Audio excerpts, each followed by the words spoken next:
I tell you what, guys, I thought the truck was gonna look good. I did not think it was gonna look this good. Dang.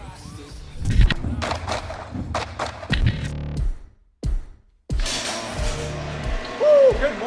Good morning, guys. It is an absolutely gorgeous day here in Texas, and especially my piece of paradise, the Lonestar Hawaiian garage. When you go across the extreme variants of American trucks, the Ram TRX, the Ford Raptor, both of those trucks have something unique on the front end that really pulls it apart from the rest of the trim and models.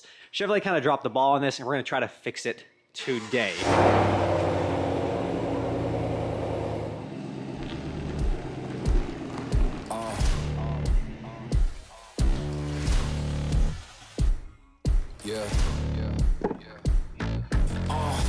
Pardon me and my tone. You can't step to my throne.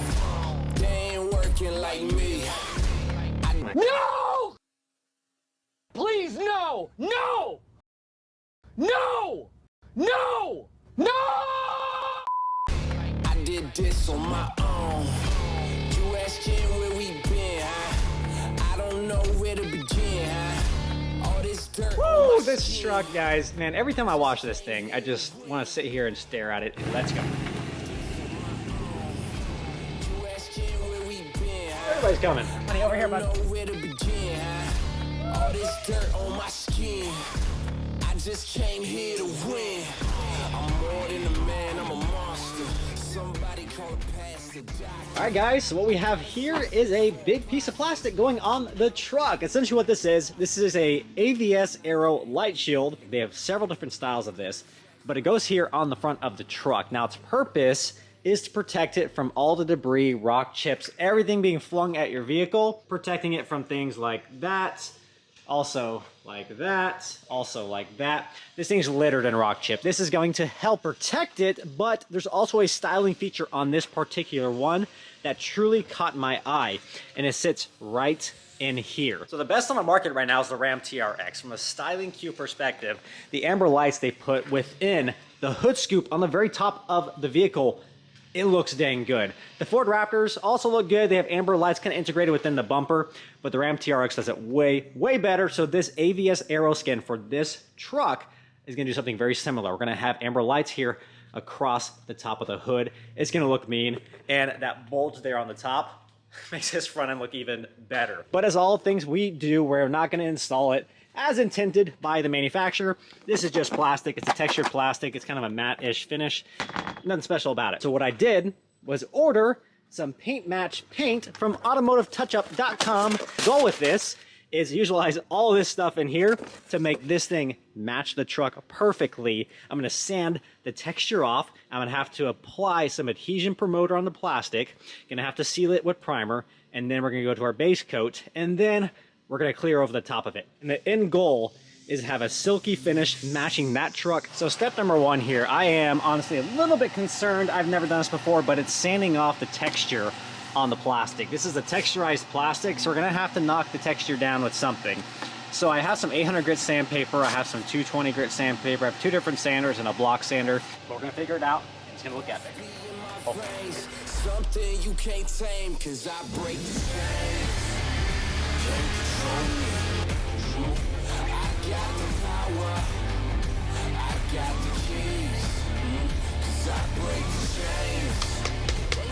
Woo. Well, turns out it's a lot more difficult than I thought it was going to be to sand this texture off. So this is not going to be fun. And in order to keep this fun, we're going to fast forward you to the fun part of this when this is all done. We'll see you guys over there. What'd you forget? Your phone? Yeah, you need that. All right, wifey's heading to the store, needs the truck, but the sanding is coming along. It's taking absolutely forever.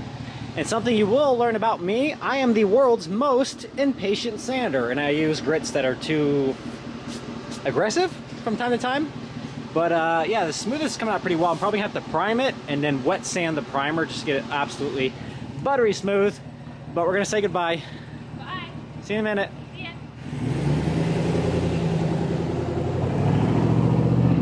Woo! Back to the sanding. One eternity later.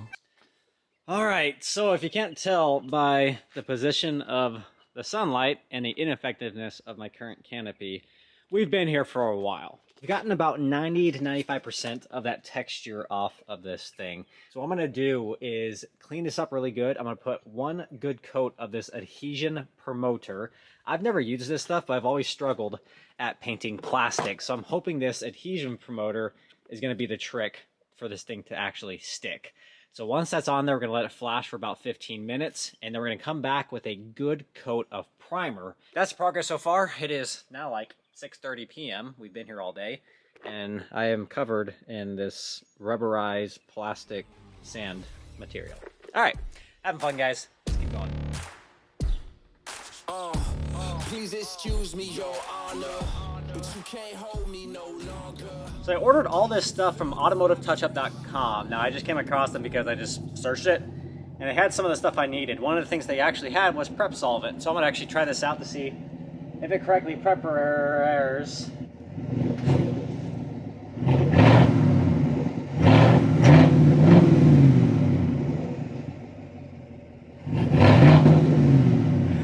All right.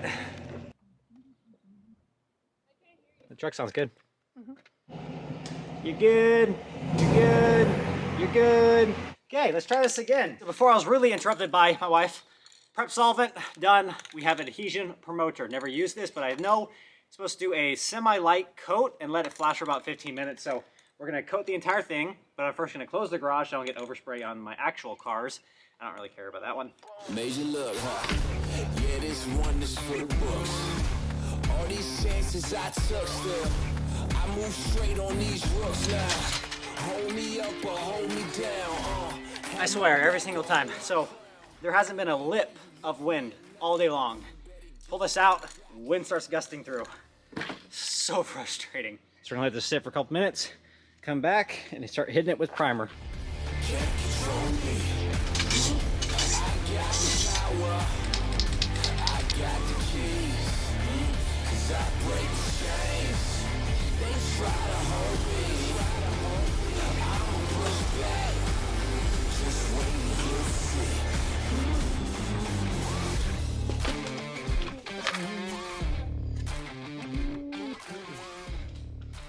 All right, sun has dipped right below the house, and we are ready to start sanding. We have some 800 grit we're gonna be using.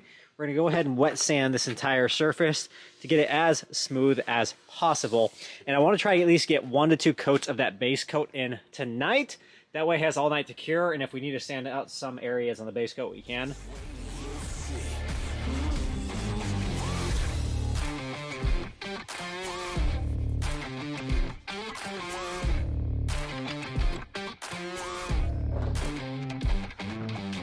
You guys remember that textured plastic?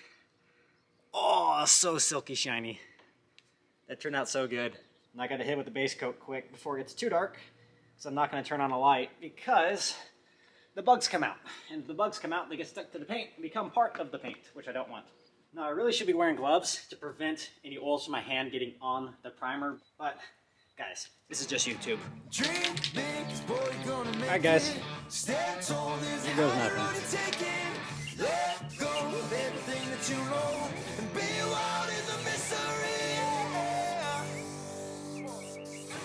I've been in the darkness for 40 days. Paint's actually pretty good. Pretty good coverage. Going super light on the first coat. Searching for holy flames, a sign to light up the way. Can you help me out? Ah. The paint's good, but the nozzle is total crap. I had this issue with the primer too. It's just splattering on the paint. Ah. I've been more certain of truth. That's all, folks. All right, we're just about finished up for the night. I got about 3, I can count, yeah, 3. I got 3 coats pretty much on here. I got a really light coat and 2 pretty heavy coats. We kind of went back to back to back. This flashes pretty dang quick. And as you can see, man, sanding that texture off, I can't believe it actually turned out this good. But that's gonna be summed up for the night. See y'all in the morning. Good morning, guys. Who's ready for some clear coat? that base coat actually looks pretty dang good. Now there is some areas on here that have little blotches because the spray nozzle kept shooting out a bunch of spots there. So what we're gonna do actually is take a very fine sandpaper, do a light wet sand to try to knock down some of these high spots because of that spray nozzle. Once that's done, we're gonna clean it off and then hit it with clear. Oh, can you help me out? Am I on my own? So the clear coat is really bad for you. Wear a mask if you guys are spraying that stuff. Am I on my own? Am I on my own? Or can you help me out? Can you help All right, so there is a pretty light tack coat and a very heavy first coat. I actually probably went a little bit too heavy on that, and it started to haze a little bit. But the haze is slowly going away as it cures. And I'm just over here praying I don't get any grass clippings blowing onto the paint and becoming part of the paint. Yeah, this wind is not ideal to be painting in, but look at that shine, guys. Look at that, that came out of an aerosol can.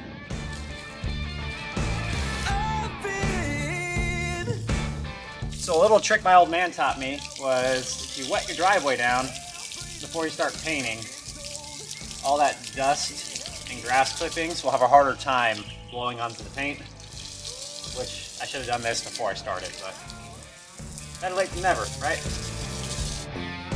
Am I on my own? Am I on my own? Or can you help me out? It is so difficult to do this correctly when it's windy like this. But that's the joy of my life, because I only have a day a week to make these videos, so I have to execute regardless of the weather, regardless of what else gets thrown my way. So we're gonna do our best here.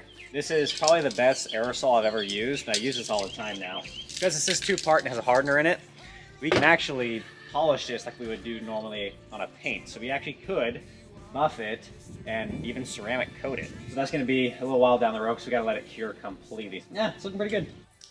Well guys, welcome to the actual office. This is where I do my real job, but we're in here because the AVS LightShield is cooling down. It's been in the sunlight for a few hours, nice and warm. We're gonna let it cool down, cure as much as possible, and then we're gonna stick the LED light in the insert, which we've been waiting on this entire time, which is kind of the whole reason we are doing this. We have amber LEDs, we have 5 amber LEDs that will go across the light shield and insert right there. We have 3M tape on the back for it to mount in, but we also have 3M tape on the bottom of the light shield to mount this on the hood. Now this is good for one reason, because I can remove this someday down the future and I don't have to drill any holes into the hood. Also comes with a bunch of hardware, which we're gonna use to install this thing. So we'll see you in a second. We're gonna get this thing all set up, ready to go. Again, it's not perfect. Not at all perfect, but that ain't bad for being textured plastic 24 hours ago.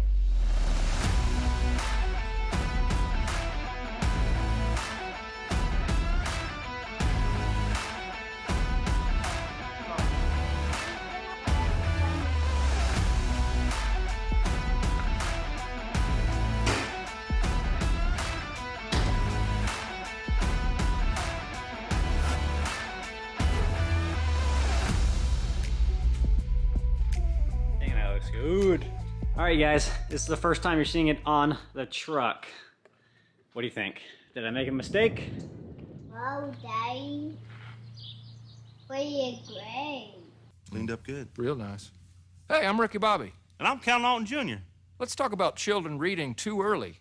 This one and all. So cool. Let me know what you think in the comments below, but we still gotta wire this thing in. So what we're gonna do is the marker light on the inside of the reflector, which we covered up in last week's video with this smoke tent, we're actually gonna pull power from here to power the 5 LEDs that run across our new Silverado horn. Well, welcome back again, hopefully for the last time. It is 146,000 degrees out right now, and we almost finished a project last time, but we ran into a snag because we had the wrong part. Now, the light across here is 5 amber LED lights, which is the cool component of this whole body piece. We ran all the wires, got all the power ready to go, and we got ready to tap it into the fuse box right about here, and I suddenly discovered that this truck doesn't use regular micro fuses. It actually uses something I didn't know existed until now, which is a micro 2. They're a lot skinnier, as you can see. So we've been waiting all week for this part. It finally came in, so we can finally finish this project up and see if these lights actually turn on. I kind of hope they do, because that would be a disaster.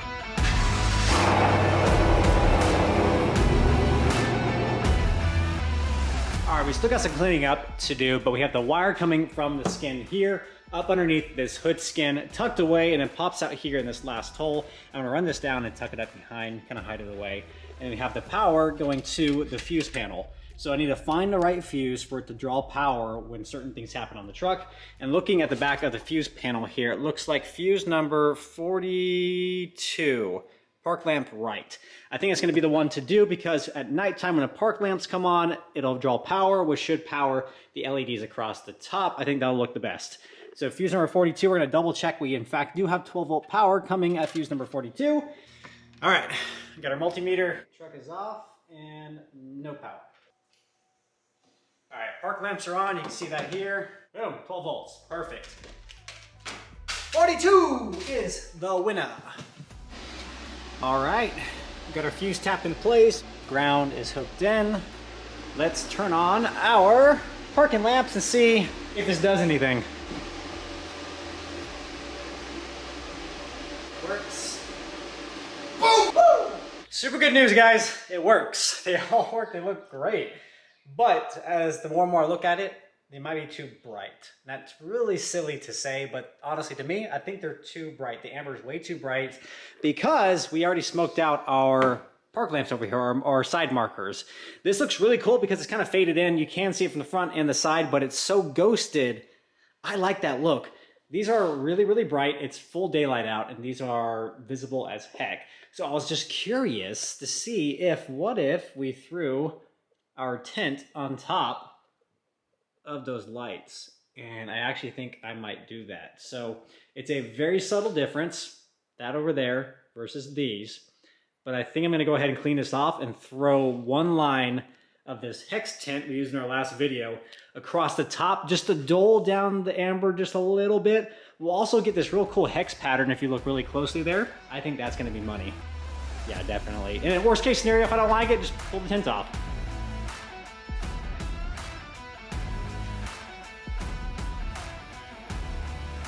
That already looks way better. Oh yeah, way better.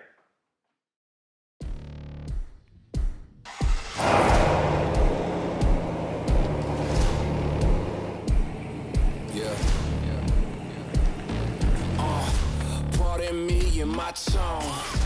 You can't step to my throne. They ain't working like me.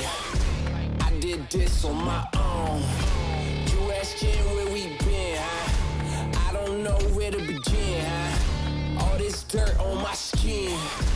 I just came here to win. I'm more than a man, I'm a monster. Somebody call a pastor, doctor. I got a 6th sense for imposters. So now I'm coming for the whole roster.